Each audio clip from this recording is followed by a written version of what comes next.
लेकिन चोंग से मिलने जब उसके घर जाती है तो जी चोंग घर पर नहीं मिला, जिस पर लेकिन उसे जंगलों की तरफ ढूंढने लगी।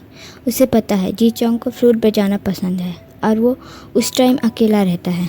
लेकिन देखी चोंग पेड़ के सहारे बैठा है तो वो पास जाने लगी, पर वो अचानक से रुक गई क्योंकि वहाँ जी चोंग अकेला नहीं था, उसके साथ कोई और भी था।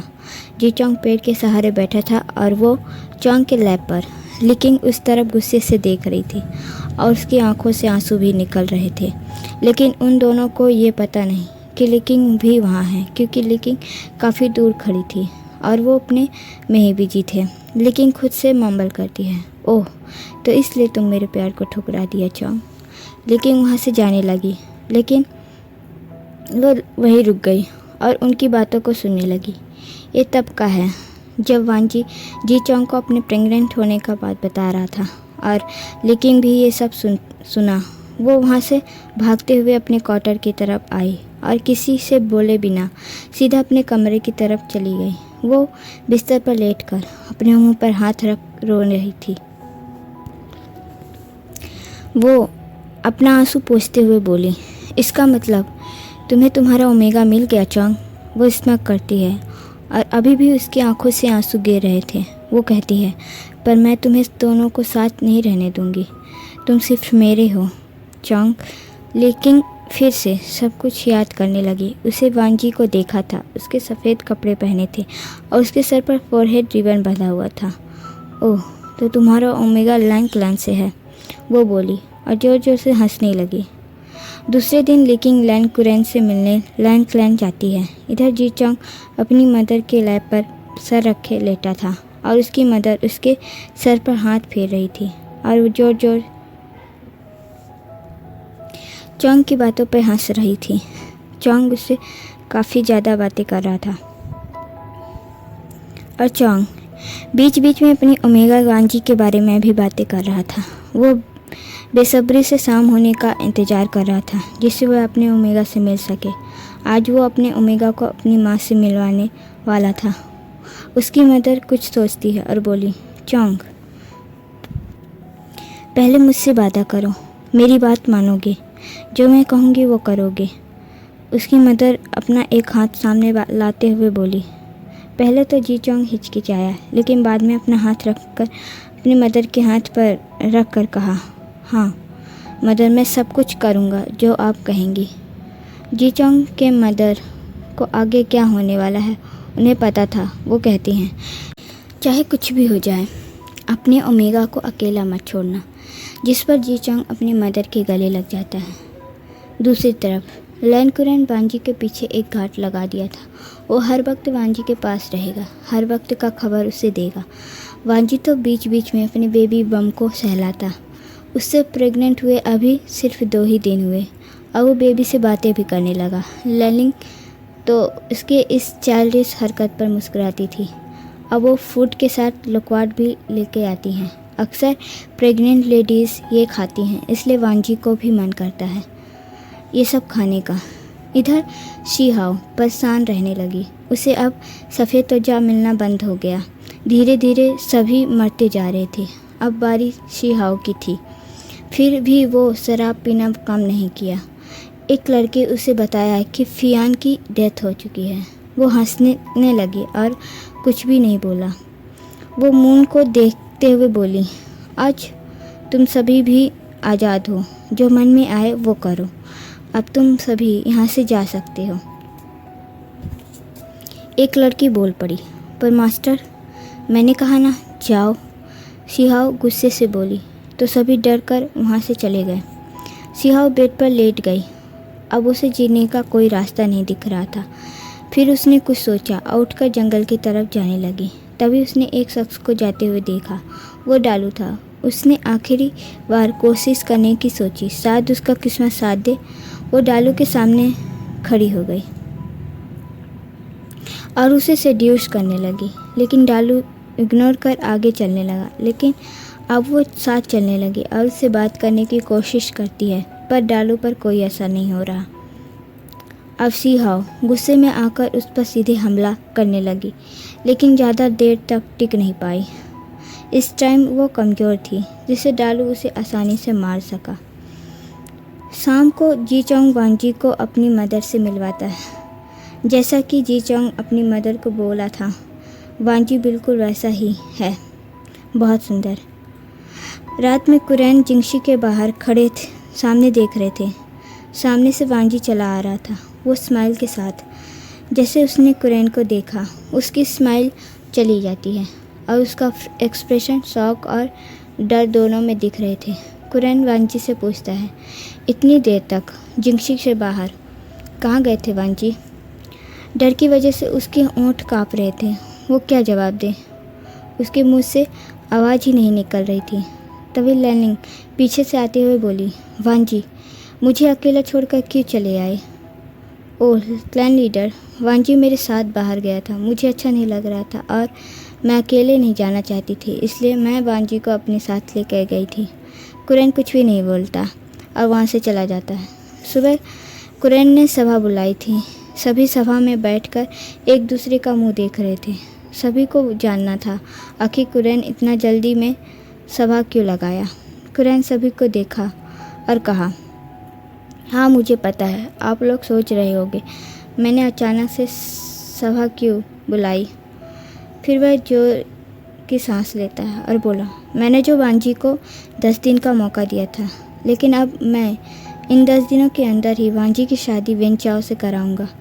यह सुनकर वेंस और वेन चाओ बहुत खुश हुए, लेकिन जियांग्स और निये क्लैन आपत्ति जताते हैं। क्लैन लीडर निये बोले, माफ़ करना क्लैन लीडर, पर यह सही नहीं है। आप वांजी की शादी इतना जल्दी नहीं करा सकते। सू जल्दी से बोला, आप कहना क्या चाहते हैं क्लैन लीडर निये? ये तो क्लैन लीडर का निर्णय है। आपने ही कहा था कि क्लैन लीडर निर्णय लेंगे। क्लैन लीडर फिर से बोले, एक बार सोचिए क्लैन लीडर, ये ज़्यादा जल्दी नहीं हो सक गया? आप कहना क्या चाहते हैं क्लैन लीडर निये? इस बार कुरैन ने कहा, जिस पर निये ने कहा, क्लैन लीडर मेरे कहने का ये मतलब है कि ये तो मून गॉडेस सोचती है। वांजी का अल्फ़ा अभी नहीं मिला, अगर बाद में मिला तो अब क्या करेंगे? लैन कुरैन कुछ सोचता है, फिर बोला, नहीं, वांजी का कोई अल्फ़ा नहीं है और अगर बाद में मिला तब हम देखेंगे। इसके बाद लीडर निये कुछ नहीं बोलते। वो बोल भी कैसे सकते हैं? वांजी उनका ओमेगा सन नहीं है। लैन फैमिली में बोलने का उनका कोई हक नहीं है। आग जिंगशी में सुबह से ही काफ़ी गार्ड लगे थे। वांजी को समझ नहीं आया, लेकिन वह कुछ भी पूछने की बजाय बाथ लेने के लिए कोल्ड पॉन की तरफ चला जाता है। कुरैन ने शादी की तैयारी अभी से ही शुरू कर दिया, लेकिन इसके बारे में वांजी को अभी तक पता नहीं। यह सब सुनते ही लैनिंग कुरैन के पास आती है। वो बोली, ये आप क्या कर रहे हैं क्लैन लीडर? कुरैन लिंग की तरफ बिना देखे बोले, मैडम लैन, शायद आप भूल रही हैं कि आप कौन हैं। शुक्र मनाइए कि यहाँ आपको रहने दिया जा रहा, वरना मैं अपने बेटे की मौत के लिए अभी तक तुम्हें माफ़ नहीं किया। फिर वह कुछ सोचते हुए बोले, मेरा बेटा उसने शादी कर लिया और मुझे तब पता चला जब वो एक बच्चे के साथ गुस्सू आया, लेकिन सुचैन ने भी अपनी मर्ज़ी से शादी किया। अब मैं वांजी के साथ ऐसा नहीं होने दूंगा। क्लैन लीडर, शायद आप भूल रहे हैं, वांजी का अल्फ़ा कोई मामूली अल्फ़ा नहीं है। लैनिंग ने कहा तो कुरैन स्मक करता है और कहता है, मुझे फ़र्क नहीं पड़ता। तभी वहाँ एक शख्स आया, उसने पूरे काले कपड़े पहन रखे थे। वो घुटने पर बैठ जाता है और कहा, बोलिए क्लैन लीडर, क्यों बुलाया मुझे? इसका नाम सू यांग है, बचपन से ही इसकी फैमिली में कोई नहीं है, तो कुरैन ने इसे अडॉप्ट कर लिया। लेकिन ये गुसू में नहीं रहता, ये बाहर ही रहता है, क्योंकि गुसू रूल से भरा हुआ है। इसकी नज़र में ये गुसू एक जेल है। कुरैन शुयांग से कहा, कुछ भी करो, लेकिन उस लड़के को यहाँ से दूर ले जाओ। ये सुनकर लैलिंग उसके पास आने लगी, लेकिन गार्ड उसे पकड़ लेते। कुरैन लिंग से कहता है, जब तक वांजी की शादी नहीं हो जाती तब तक मैडम लैन सेक्लूजन में रहेंगे। क्या? नहीं, आप ये सही नहीं कर रहे हैं क्लैन लीडर। अगर वांजी के अल्फ़ा को पता चला तो अच्छा नहीं होगा। वो सब कुछ बर्बाद कर देगा। धीरे धीरे लैनिंग की आवाज़ धीमे होती जाती है। गार्ड उसे अपने साथ ले जाते हैं और सुयांग अपना सर झुकाकर लैनकुरैन को कर वहाँ से चला जाता है। वांजी को कुछ समझ नहीं आ रहा था, गुसू को इतना क्यों सजाया जा रहा। सुबह से शाम हो गई और लैनिंग उससे मिलने नहीं आई। तभी फ्लूट की आवाज़ें आने लगी और वांजी खुश होकर बाहर जाने लगा, लेकिन गार्ड ने उसे रोक दिया। माफ़ करना सेकंड मास्टर, पर क्लैन लीडर का आदेश है कि शाम को आपको नहीं जाने दिया जाए। वांजी शॉक में था। ऐसा उसके अंकल क्यों कर रहे हैं, उसे समझ नहीं आ रहा। वो गार्ड से बहुत रिक्वेस्ट करता है, पर गार्ड बिल्कुल भी जाने नहीं दिया। वो बेड पर पिलो को लेकर रोने लगा। उसे लैनिंग की बहुत याद आ रही थी। वो रोते रोते वहीं बेहोश हो जाता है। थोड़ी देर बाद लैनकुरैन वहीं बेड के पास खड़ा था और फिजिशियन वांजी को चेक कर रही थी। ना चाहते हुए भी फिजिशियन को बताना पड़ता है कि वांजी प्रेग्नेंट है। वो गहरी सांस लेती है और कुरैन से कहा, इस समय ओमेगा को अपने अल्फ़ा के साथ ही रहते हैं। अगर वो 1 मिनट अपने अल्फ़ा से नहीं मिलते तो उन्हें डर, घबराहट, बेचैनी, चक्कर जैसी समस्या सामने आती है। इस टाइम ओमेगा नाजुक होती हैं, उन्हें अपने अल्फ़ा फेरोमोन्स ही शांत कर सकता है। ये सब कहते हुए फिजिशियन ने अपना सर नीचे झुकाया था। अभी कुरैन का सामना करने के लिए उनमें बिल्कुल हिम्मत नहीं है। क्या इसका कोई औषधि है या इस बच्चा को गिराने का कोई औषधि? कुरैन ने कहा। तो फिजिशियन बोले, ओमेगा को शांत करने का एक औषधि है जिससे ओमेगा को 1 घंटे बाद नींद आएगी और वो सो जाएंगे। लेकिन बच्चा गिराने का औषधि? फिजिशियन बीच में ही रुक जाती है। तो कुरैन उसकी तरफ देखा और फिजिशियन घबराते हुए फिर से बोली, अगर वो औषधि दिया जाए तो बच्चा खत्म तो हो जाएगा, लेकिन उसका असर माँ पर भी पड़ती है। इसमें जहर होता है जो धीरे धीरे माँ पर भी लगती है। फिजिशियन कुरैन की तरफ देखते हुए बोली, तभी आपको वो औषधि नहीं, अब आप जा सकती हैं, कुरैन बोला। तो फिजिशियन ग्रेड करके वहाँ से चली जाती है। उसके बाद कुरैन ने सभा बुलाया, पर वहाँ सिर्फ बेंस ही थे। न चाहते हुए भी लैनकुरैन के वांजी के प्रेगनेंसी के बारे में बताना होगा, जिस पर वेन चाओ बोला, क्लैन लीडर, वांजी को हम वेन क्लैन ले जाता हूँ। वहाँ से एक अच्छे फिजिशियन को जानता हूँ, वांजी ठीक हो जाएगा।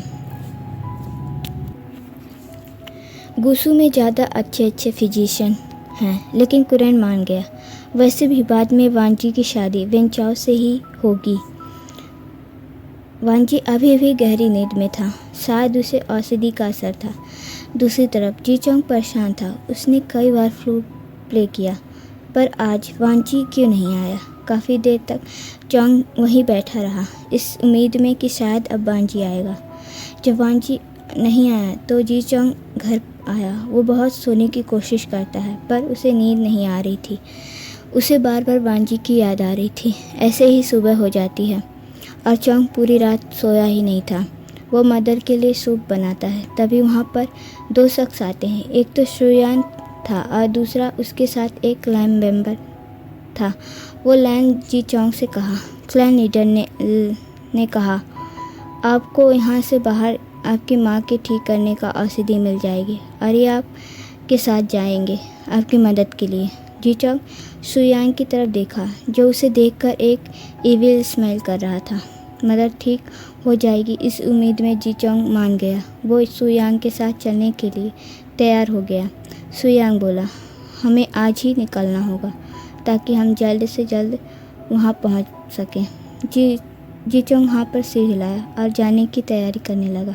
वो सोचता है वो 2-3 दिनों के सफ़र पर जा रहा और इन 3 दिनों तक वो वांजी से बिल्कुल नहीं मिल पाएगा, उसे नहीं देख पाएगा। वांजी का फेस दिमाग पर आते हुए स्माइल करता है। इतनी मोहब्बत है तुमसे